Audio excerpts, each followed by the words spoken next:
በጣም አመሰግናለሁ ለነበረን ውይይት የሪፍሌክሽን ጠቀሜታው ሰዎች በድንገት በቅጽበት የተሰማቸውን ስሜት ሲያካፍሉ ስፓርክ የሚያደርጉ አይዲያዎች ይኖራሉ ከነዚህ አይዲያዎች ወደ ኋላ መለስ ብሎ ጠንካራና ደካማ ጎን ለማየት ቀጣይ ስራ ለመመርመር የሰዎች ምልከታ አሰናስሎ የተሻለ ሐሳብ ለማውጣት በእጅጉ የሚያግዝ የመማማሪያ መድረክ ነው ካቢኔ ደግሞ ሲባል ሁሉ ጊዜ አዲስ አበባ አዳራሽ ውስጥ ተቀምጦ የሚነታረክ ብቻ ሳይሆን ወጣ ብሎ ስራ አይቶ በእንደዚህ ባለው አውድ መነጋገርና ሐሳብ መቀያየር የሚችል መሆኑ ለኛ ብቻ ሳይሆን ይሄን ለሚያዩ ሰዎችም አስተማሪ ይሆናል ቦታው በጣም ሂስቶሪካል ከመሆኑ ጋር ተያይዞ ደግሞ የበለጠ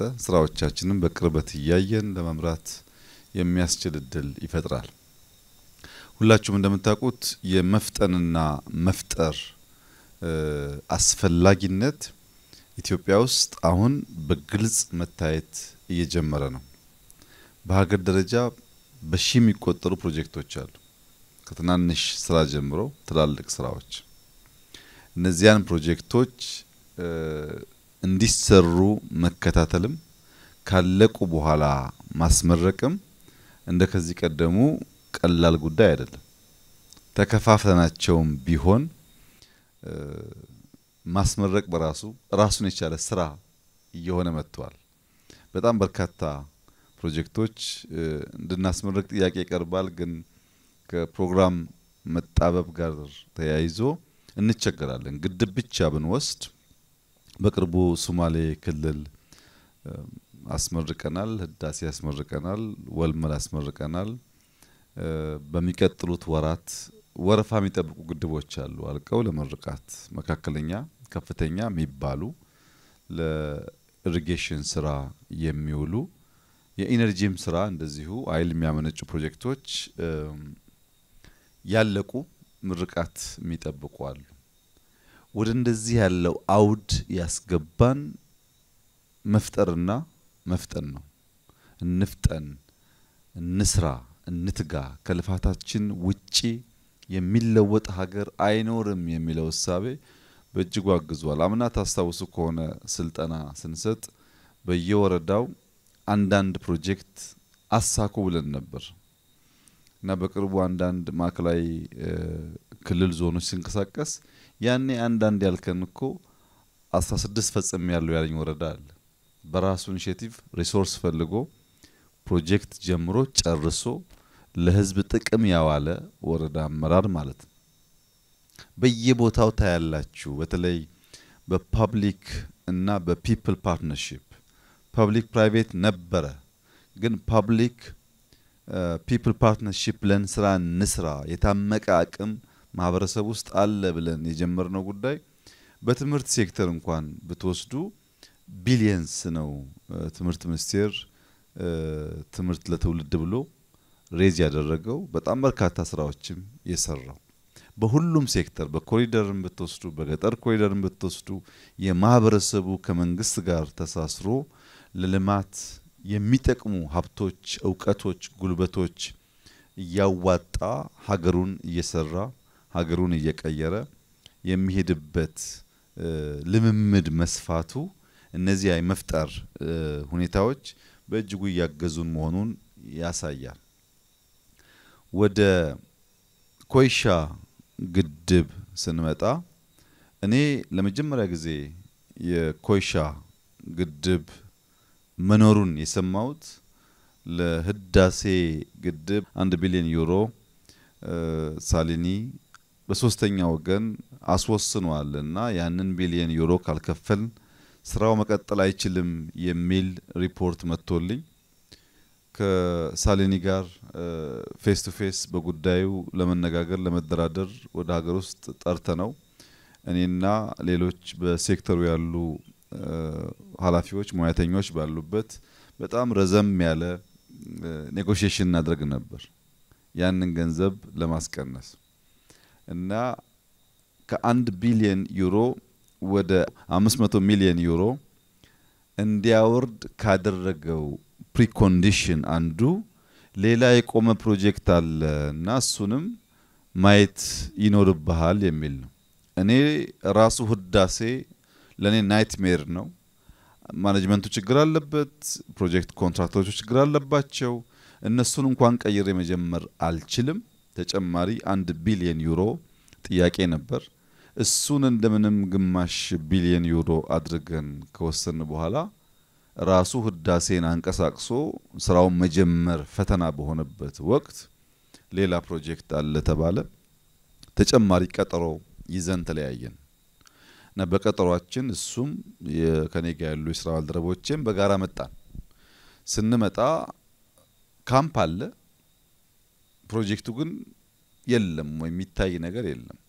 አንዲት ኪሎግራም ሲሚንቶ እዚህ ፕሮጀክት ውስጥ አልተጨመረም በዚያ ጊዜ። በአንጻሩ ልል አፈሮች ለግድብ ስራ የሚያግዙ ልል አፈሮች ለማውጣት መጠነኛ ኤክስካቬሽን ተጀምሮ እሱም ቆም ብሏል፣ ገንዘብ ስላልነበረው ፕሮጀክቱ። የፕሮጀክቱን ጠቃሚነት ከነገሩኝ በኋላ ተያይዘን ከዚህ ወደ ግቤ 3 ሄድን። ግቤ 3ን አየው፣ ተሰስራቸውን አየው፣ አስፈላጊነቱን አየው። መልሰን ቢሮ ከገባን በኋላ እንዴት አድርገን ይህንን ጉዳይ ልናስጀምር ልናሳካ እንደምንችል ተመካከርን። አስፈላጊ ፕሮጀክት ነው። ምክንያቱም ህዳሴ ኢነርጂ ማመንጨት ጀምሮ በጥቂት አመታት ውስጥ ኢትዮጵያ የኢነርጂ ሬሽን ውስጥ ትመለሳለች። እኛ ስመጣ ታስታውሱ ከሆነ ሬሽን ነበር፣ በፈረቃ ነው መብራት የነበረው። ያን ፈረቃ አጥፍተነዋል አሁን።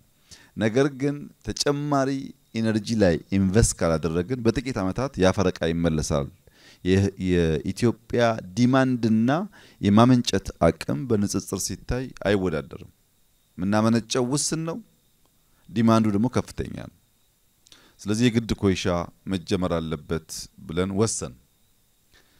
እኔ በጣም በተደጋጋሚ መጥቻለሁ። ቅድም በተገለጸው መንገድ ከመጣሁ ጊዜ ጀምሮ ላለፉት ጥቂት አመታት 15 ሚሊዮን ኪዩቢክ ሜትር የሚጠጋ ልል አፈር ኤክስካቬት ተደርጓል።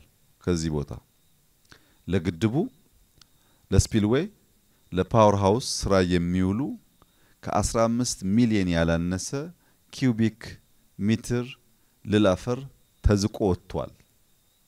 ያ ተዝቆ ከወጣ በኋላ 5.4 ሚሊዮን ኪዩቢክ ሜትር ኮንክሪት ተሰርቷል። 5.4 ሚሊዮን ኪዩቢክ ሜትር ኮንክሪት ማለት ቅድም ባያችሁት ባስቸጋሪው መንገድ አብዛኛው ነገር ከአዲስ አበባ ተጓጉዞ እየመጣ ወይም ከአዲስ አበባ አካባቢ ተጓጉዞ እየመጣ ማለት ነው። ሲሚንቶ ብረቱ ደግሞ ከሀገር ውስጥ የማይገኝ ከሆነ ከውጭም ጭምር ነው ይመጣው። የሎጂስቲክስ ሐስል አንድን ስራ መፈለግ፣ ማሰብ፣ ማቀድ፣ መከታተል ብቻ ሳይሆን ያን ለማሳካት ገንዘቡም እያለ ያለብን የሎጂስቲክስ ውስንነት ብዙ ሀብት ኢንፍራስትራክቸር ላይ ማዋል እንዳለብን እግረ መንገድ ያስተማረን ጉዳይ ነው። ዛሬ ወደ ታች በበቂ ደረጃ ያልተቆፈረ ቦታ ብዙ ከዚያ በኋላ ተቆፍሮ አሁን የኮይሻ ግድብ 128 ሜትር ከፍታ አለው። 128 ሜትር ከፍታ ማለት ህዳሴ አሁን ካለበት 145 ሜትር ከፍታ ቢበዛ 17-18 ሜትር ያነሰ ማለት ነው። ህዳሴ ጋር ለመድረስ 18 ሜትር 17 ሜትር ነው የቀረን። ያኔ ህዳሴ ወደ ታች መቆፈሩን ጨርሷል። ወደ ላይም በተወሰነ ደረጃ ከፍታ ነበረው ስራው ተሳስሮ የቆመ ቢሆንም ኮይሻ ግን እንደዛ አልነበረም። ስንመጣ የነበረው የአየር ጠባይ እውነቱን ለመናገር እንደ አሁን አልነበረም። እዚህ ቦታ በሺ የሚቆጠሩ ኢትዮጵያውያን በተለይ ደግሞ መብራቱ የሚባል እና አባይ የሚባሉ ፕሮጀክት ማኔጀሮች የኢትዮጵያን መንግስት ወክለው ኮንትራክተሩ ጋር የሚሰሩ በዚያ ሁሉ አመታት ቀን ከሌት እዚህ ያሉትን ኢትዮጵያውያን ያስተባበሩ ይህንን የመሰለ ታሪክ በደም በላብ የተጻፈ ታሪክ ለልጆቻቸው ለማውረስ የሚያበቃ ብቃት ፈጥረው ማየት መቻል በእጅጉ የሚያኮራ ነገር ነው። ከኢትዮጵያውያን የተደመረ ጥረት ውጪ ስለወሰን ገንዘብ ስለመደብን ብቻ ፕሮጀክት ማሳካት አይቻልም። ፕሮጀክት ያንን ቪዥን ተጋርተው የሚሰሩ ቁርጠኛ ሙያተኞች ሰራተኞች ይፈልጋል። የዚያን ፕሮጀክት ከባቢ ሰላም የሚጠብቅ ሰላም ወዳድ ማህበረሰብ ይፈልጋል። ይሄ ፕሮጀክት የተለየ ወታደር አልመደብንለትም። ራሱ ጀግናው የኮንታ ህዝብ ይጠብቀዋል፣ ያግዛቸዋል፣ ከጎናቸው ይቆማል። መንግስት የወሰደውን መጠነኛ እርምጃ በበለጠ ጥረትና ድካም ጀግኖቹ እንደዚህ ለአማረ ነገር አብቅተውታል። እነዚህን ግለሰቦች ሳናመሰግን የኮንታን ነዋሪዎች ሳናመሰግን ፕሮጀክቱን ብቻ ካየን በቂ አይሆንም። እነዚህን ግለሰቦች ማመስገን መፈልግበት አንዱ ምክንያት ፔንስቶክ ይሄ ውሃው ወደ ኢነርጂ ማመንጫ ወደ ተርባይን የሚያስጉዘው ቱቦ ፔንስቶክ የሚባለው ከዚህ ቀደም ተሰርቶ ተበይዶ በትላልቅ መኪና ተጭኖ የመምጣት እጣ ፈንታውን የቀየረ ስራ ሰርተዋል። ጠፍጣፋውን ብረት ካመጡ በኋላ ያን ፔንስቶክ መበየድ ኢሬክሽን መስራት የተሟላ ብቃት ይዞ እንዲወጣ ማድረግም ጭምር እዚህ ቦታ ነው የሚሰራው ቅድም እንዳያችሁት በእኛ ወጣቶች ነው። ይሄ ከፕሮጀክቱ ባሻገር የሚያስከትለው የእውቀት ሽግግር ለቀጣይ ስራዎቻችን የሚከፍተው በር ኢትዮጵያን አግዝፎ ለሚያይ ማንኛውም ዜጋ አኩሪ ተግባር ነው። በእጅጉ የሚያኮራ ተግባር ነው። በእርግጠኝነት እነ መብራቱ እና አባይ መሰል ፕሮጀክቶች ብቻቸውን ይዘው ለመምራት የሚያበቃ ትልቅ ስልጠናና ዕውቀት ከትጋታቸው እና ከጥረታቸው ጎን ለጎን እየሸመቱ ይገኛሉ። እዚህ ሲጨርሱ የሚሰጥ ሰርቲፊኬት የለም፣ የሚሰጥ ዲግሪ፣ የሚሰጥ ማስተርስ የለም። የትኛውም የዓለም ዩኒቨርሲቲ ግን እዚህ ቦታ ያገኙትን የተግባር ዕውቀት ሊሰጣቸው አይችልም። እነዚያም ጭምር ናቸው ለኛ ሀብቶቻችን ተጨማሪ ግድብ ለመስራት ስለሚያግዙ። ቅድም በብዙዎቻችሁ እንደተነሳው ኢትዮጵያ ውስጥ ያለው ፖለቲካል ሁኔታ አስቻይ ባልሆነበት ብዙ ፈተናዎች ተግዳሮቶች ባሉበት ሁኔታ ውስጥ እንደዚህ ያለው ሜጋ ስራ እንዴት ይሰራል የሚል በተደጋጋሚ የምሰማው ቋንቋ ነው። ብዙ ሰዎች እንደዚህ ያለው ንግግር ሲናገሩ ሰማሉ። ለዚህ በፈተና ውስጥ ውጤት ስለማምጣት ለሚያስቡ ሰዎች ያለኝ መልእክት በመጀመሪያ ምቀኞች የሚያድግን ነገር እድገት አይገቱም። ምቀኞች ያለን ሀብት በምቀኝነት ሊቀንሱት አይችሉም። ይሄን በአንድ ምሳሌ ለማስረዳት የፀጉርና የጥፍር ሁነኛ ምቀኛው ምላጭ ነው። ምላጭ ባገኘው አጋጣሚ ፀጉር ይላጫል፣ ባገኘው አጋጣሚ ጥፍር ያሳጥራል። ነገር ግን ጥፍርም ማደጉን አያቆምም፣ የራስ ፀጉርም ማደጉን አያቆምም። ሰዎች በፈተና ውስጥ እድል ፈልቅቆ ያወጡ መሄድን ካላወቁበት በቀር በፈተና እና በመክንያት ታስረው የሚቆሙ ከሆነ ሀገርን መስራት ሳይሆን ቤተሰብ መምራት ይቸገራሉ። እዚህ ያሉ የካቢኔ አባላት እንዲገነዘቡን ፈልገው የኢትዮጵያ ፈተና ከነገ ወዲያ በኋላ እየጨመረ ነው የሚሄደው። ባደግን ቁጥር ትልቀታችን በተረጋገጠ ቁጥር ሀብታችን መውጣት የጀመረ ቁጥር አሁን የምናቃቸው ፈተናዎች ብቻ ሳይሆኑ አዳዲስ ፈተናዎች ይወለዳሉ።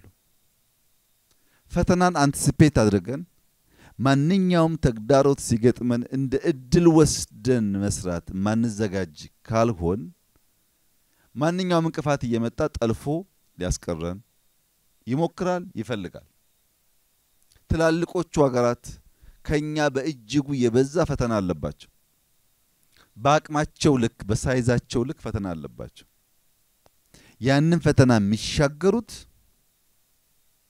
ያንን ፈተና የሚያልፉት ከያንዳንዱ ችግር ውስጥ እድል ማውጣት ይቻላል እሳት የፈጠረውና የሚለክሰው ሰው ሲጠፋ እሱም ማሳደድ ብቻ ሳይሆን መሞከር ይቻላል የሚል ሐሳብ ሲኖር ማለት ነው አሁንም ፈተና አለ ነገም ይኖራል ትናንትም ነበር ነገር ግን እኛ በእይታ ለውጥ ስራዎቻችን እንሰራለን የእይታ ለውጥ ሲባል ሁሉ ሰው አይን ስላለው ብቻ ማየት አይችልም አይን ጧት ያየውን ጧት ባየበት ስፍራ ከምሽቱ 3 ሰዓት ብትወስዱት ማየት አይችልም የማየት ምስጢሩ ብርሃን እንጂ የአይን መተከል አይደለም ትላልቅ አይን ተተክሎልን ብርሃን ከሌለ በጨለማ ውስጥ ማየት አንችልም ብርሃን ካልበራልን በቀር አምፖልም ይሁን ፀሐይ የውስጥ ብርሃን ካልበራልን በቀር የምናየው ነገር በብቃት ማየት እንቸገራለን አሁን ኮይሻ እኔ መጣሁት ላልኳችሁ ጉዳይ ነው ለመጀመሪያ ጊዜ ወደ ኮንታ ዞን የመጣሁት ለዚህ ፕሮጀክት ነው ከመጣው በኋላ ግን አካባቢውን ለማየት እድል አግኝቻለሁ በጣም ተደንቄያለሁ ህዝቡ በጣም ፍቅር የተሞላ ሰላማዊ ህዝብ ነው ከባቢው የሚያስደንቁ የተራራ ቼን ያለበት ውበት ያለበት ቦታ ነው ይሄንን ቦታ ከግድቡ ባሻገር በሌላ መንገድ ብንገልጠው ተጨማሪ እድል ያመጣል የሚል ሐሳብ ነበረን ለዚያ ነው አላላኬላን የጨበራን ሪዞርት ለመስራት የወሰነው በዚያ ጊዜ ስንመጣ የዚህ ሀገር ውበት ቢገለጥ በብዙዎች ቢታይ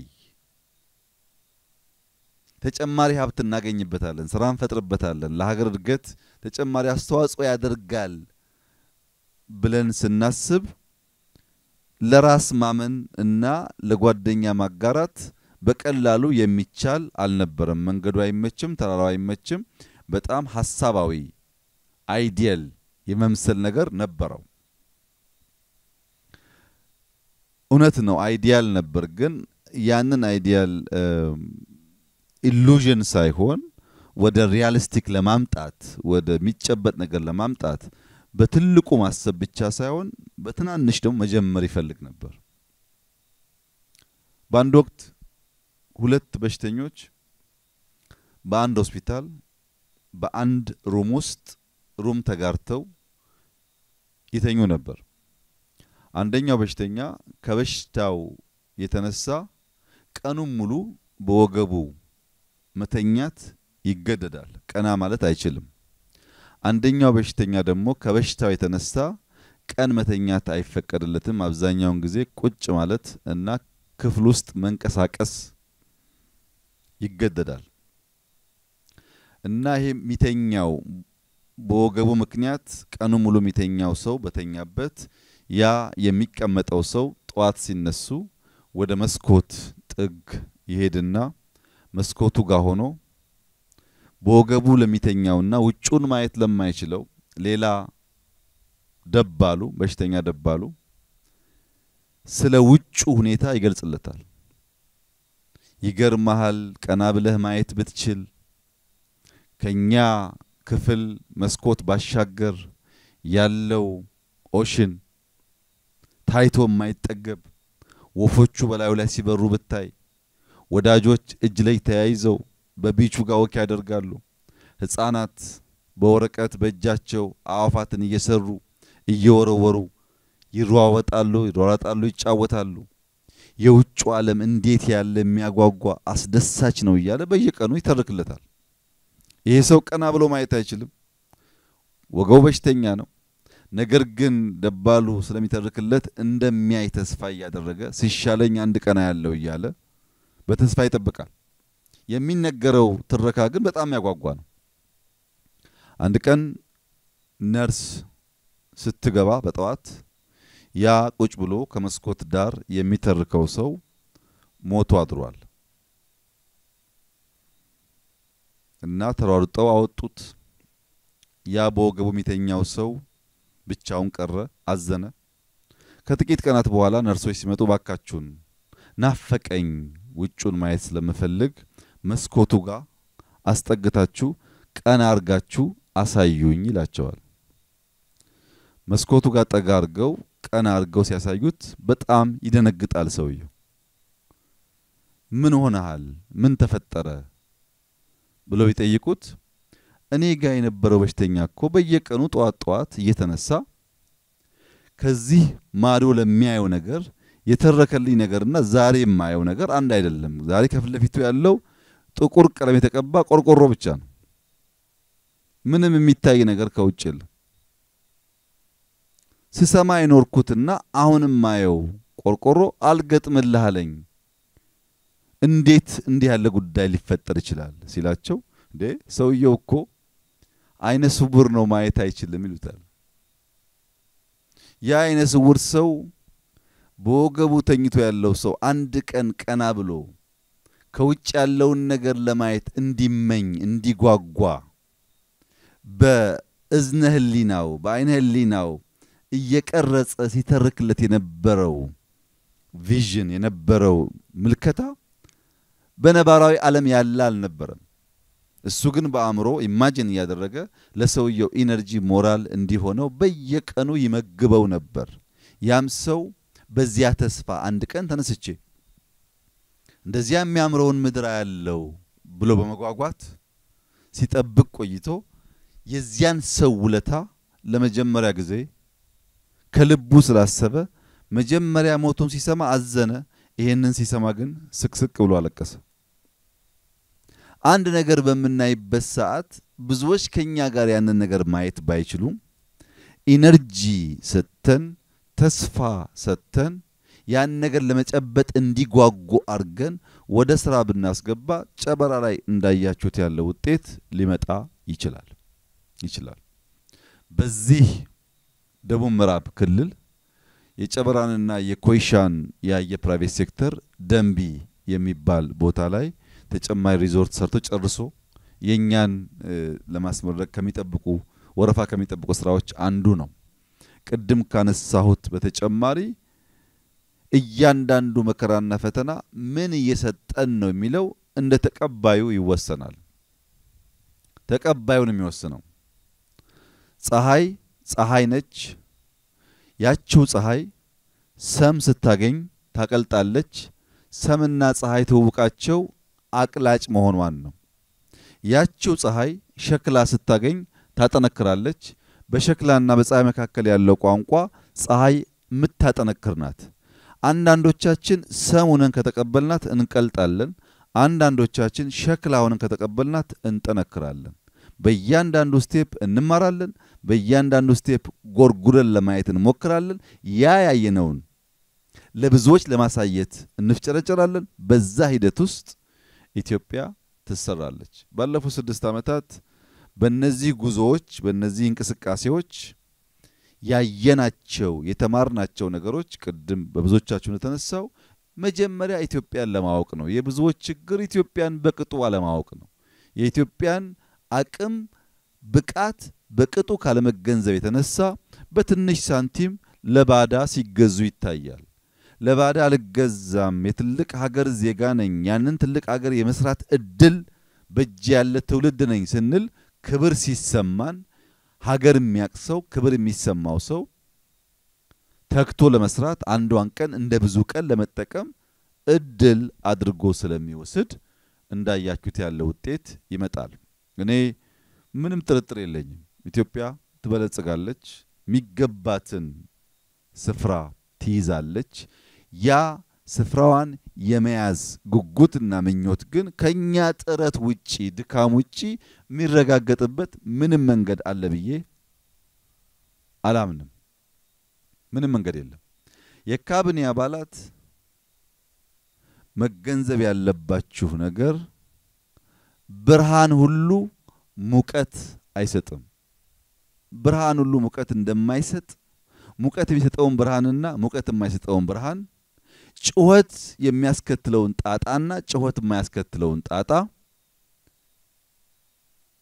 በግርግር የሚገኝ ውጤትና በመስከን የሚገኝ ውጤት መለየት ያስፈልጋል። ብርሃን ባየ ቁጥር ሙቀት ዲማንድ የምናደርግ ከሆነ የብርሃን ሁሉ ሶርስ አይደለም ሙቀት ያላቸው አሉ የሌላቸው አሉ። ያን አውቀን በጋራ በመትጋት ከሰራን ምንም ጥርጥር የለኝም ውጤታማ እንሆናለን። የኢትዮጵያን ብልጽግና እናረጋግጣለን። እኔ በእጅጉ በተስፋ የተሞላሁበት ዘመን ነው። የጀመርናቸው ስራዎች ሁሉ ፍጻሜ ያገኙ ውጤት ያያየን ስለሆነ ለእናንተ ያለኝ መጨረሻው ምክር እጅግ መሪዎቹን የሚወድ የሚያከብር የሚያደምጥ የሚደግፍ የሚከተል ህዝብ ነው ያለን። ተክተን ብንሰራ ህዝባችን ከጎናችን ቆሞ የኢትዮጵያን መለወጥ ለማየት ከፍተኛ ጉጉት አለው። ከኛ የሚጠበቀው በታማኝነት ቀንከሌት መትጋት ነው። ያን ማድረግ ከቻል ፍሬውን በልጆቻችን ለማየት ጊዜው ሩቅ አይደለም የሚል የጸና እምነት አለኝ። በዚሁ መንፈስ የዚህ 3 ወር የተገኘው ውጤት በሁሉም ኢንዲኬተርስ በማክሮም በሴክተርም እጅግ አስደማሚ ነው። እውነት ለመናገር አንዳንድ ውጤት ከጠበቅነው በላይ ነው። ይሄንን ውጤት በሚቀጥለው ኳርተር ከዚያም በሚቀጥለው ኳርተር ከዛም በሚቀጥለው ኳርተር በአመቱ ሙሉ ከደመር የኢትዮጵያን የኃይል ሽግሽግ የሚቀይሩ መሰረታዊ ጉዳዮች የሚከናወኑበት አመት እንደሚሆን ተስፋ አለኝ። ጉዟችን እጅግ ሩቅ ነው። ህልማችን እጅግ ሩቅ ነው። ብዙ ጥረትና ልፋት ይጠበቅብናል። በጋራ ቀልባችንን ሰብሰብ አድርገን በመትጋት ውጤት ለማምጣት እንድንቆም አደራ ልላችሁ ፈልጋለሁ። ለተገኘው ውጤት ሁሉ ለመላው የኢትዮጵያ ህዝብ እንኳን ደስ ያላችሁ። በሌላ መንገድ ደግሞ እጅግ አድርጌ ላመሰግናችሁ ወዳለሁ ማለት ወዳለሁ። ህዝቡ ባያግዘን ባይረዳን ኖሮ ይሄ ሁሉ ነገር ሊሆን አይችልም። ፈጣሪያችንን መመስገን አለበት። መከናወን ከሱ ድጋፍና እርዳታ ውጭ አይሆንም። ሰዎች ስላሰቡ አይከናወኑም። ስለጀመሩ አይጨርሱም። ስለጨርሱ ከፍሬው አይቋደሱም። ይሄም የሆነው ፈጣሪ ሲያግዝ ብቻ ነውና ፈጣሪያችን የተመሰገነ ይሁን። እንበርታ፣ እንስራ። ከፊታችን ያለው ዘመን እጅግ ብሩህ ነው ብዬ ነው የማስበው። መልካም ጊዜ ይሁንላችሁ። አመሰግናለሁ።